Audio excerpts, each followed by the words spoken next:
Right now, all this construction, all this empty space, and it will be a neighborhood to keep up with the development boom that's going on in DC. Why has DC's population growth slowed? Well, if you look right over here, that's your reason.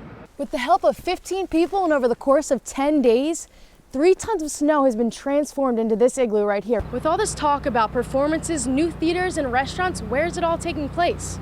Right here, the program is opening the doors for participants now and even those in the past. The scariest thing about these drugs is what we don't know. Those cold temperatures meant more time for the snow and more time for the slopes. While Metro's new position is a step in the right direction, it's 40 hours a week, which leaves questions about the rest of Metro's operating hours and whether it's enough to keep riders safe. Pilot program No More. By the fall, Frederick County will have techs integrated into their phone system. While DC United won't start playing here until 2018, the stadium will create 440 construction jobs. Mark spends anywhere from 12 to 30 hours plowing through the snow of State College in Center County using this truck right here. The waters off the coast of North Carolina are still a dangerous place for swimmers. Hundreds of thousands of people will be heading here to the nation's capital. Home of the Champions is referring back to when Ellis played soccer at Robinson High School in Fairfax, Virginia. The team went to the 1984 state championship. I got the chance to check out what's happening with the 3rd Street Tunnel and how it will affect you and about 90,000 other people. First at the Navy Yard, then at Walter Reed National Medical Center. Separate events with the same outcome. Heavy police response, but ultimately no real threat. We have a responsibility then to react to those calls, and I think most instances were good examples of a very thorough response. Polly Hansen is the chief of Amtrak Police. She's also a former Metro Transit Police chief who has led the See Something, Say Something campaign, which started 13 years ago. One of my concerns is that because of all the publicity of the events of July 4th, the heightened awareness about terrorism, that the further we get from events that don't occur, that people start to get a little more relaxed, and they think sometimes that someone else will call.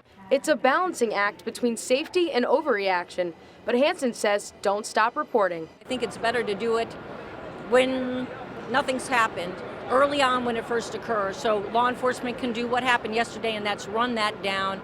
A mentality that many are responding to. I want to make sure I'm safe and everybody else will be safe. Union Station alone has about 70,000 people come through every day. Now Hansen says this is an opportunity and travel agencies should use riders as their eyes and ears down below. In Northeast Washington, Taylor Bisacky, News 4. While the bitter cold temperatures have been keeping most people inside, others see it as an opportunity. Well, we just try to chase away the winter blues. Ann and her husband John have one of the coolest spots in town right in their backyard. With the help of 15 people and over the course of 10 days, 3 tons of snow has been transformed into this igloo right here, one brick at a time.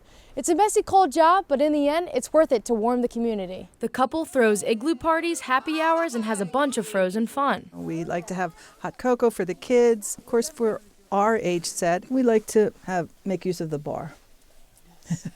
Ann says the igloo belongs to everyone who helped create it. And building this place wasn't easy. They started with snow and sprayed it with water until it was the perfect mixture. Once we feel we have the right mix, then we'll fill the block. So here is our building material. Then they used a metal radial arm tool to sculpt the igloo. We would put the brick here, and that's where we would start. So the next brick would be there, and so forth.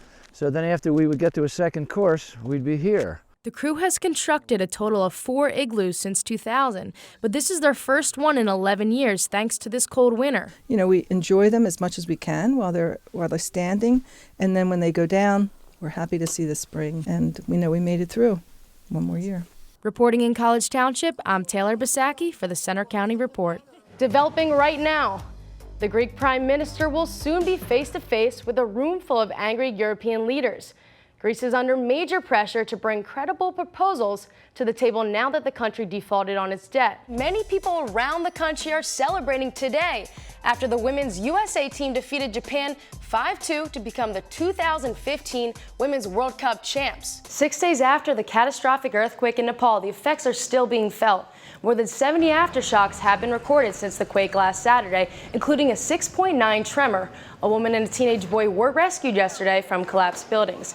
Meantime, relief is arriving for nearly 3 million people left homeless. You may want to try your luck playing Powerball. Your odds of winning a cash prize just got better. However, there is a catch. You will have a harder time hitting the big jackpot. Your overall chances of winning a prize will be 1 in 25. Your chances of winning the jackpot will be 1 in more than 292 million. I had to wear shorts earlier in the week, and then I broke out the winter parka jacket again, and I was just hoping that Mother Nature would finally make up her mind. Yeah, you know, she's having a lot of problems right now making up her mind. Synthetic drugs don't refer to any one particular substance, but instead to many combinations. These drugs have been around for years, but the recent spike in cases reflects how much these drugs are evolving. Back in August 2012, cases reported by DC Fire and EMS remained below 30. Last month, 450 cases. That's about 15 per day. The main issue here is getting these drugs off the streets and making sure people understand that this stuff is deadly. Today, a panel of federal judges is looking into the political boundaries in Virginia. A lawsuit filed says the House of Delegates redistricting plan is unconstitutional because it gerrymanders a dozen districts. The lawsuit says a concentration of African Americans are packed into 12 districts, therefore diminishing black voters' influence in the other 88 districts. Here, Caitlyn Jenner says, "I'm so happy after such a long struggle to be living my true self. Welcome to the world, Caitlyn. Can't wait for you to get to know her/me." Jenner's family also sharing positive messages as well. A lot of folks in the district want renowned DC chef Jose Andres to dump Donald Trump. A petition on change.org says Andres should back out of his deal to reopen their restaurant at the future Trump Hotel. A disease is sweeping across Pennsylvania, and its care is so small that it often goes unnoticed. I got the chance to speak with someone who was in the process of recovering. You may see a lot of photos of the Statue of Liberty on Instagram and other social media platforms tonight. Why? Well, the lights of Lady Liberty will shine brighter than ever starting tonight.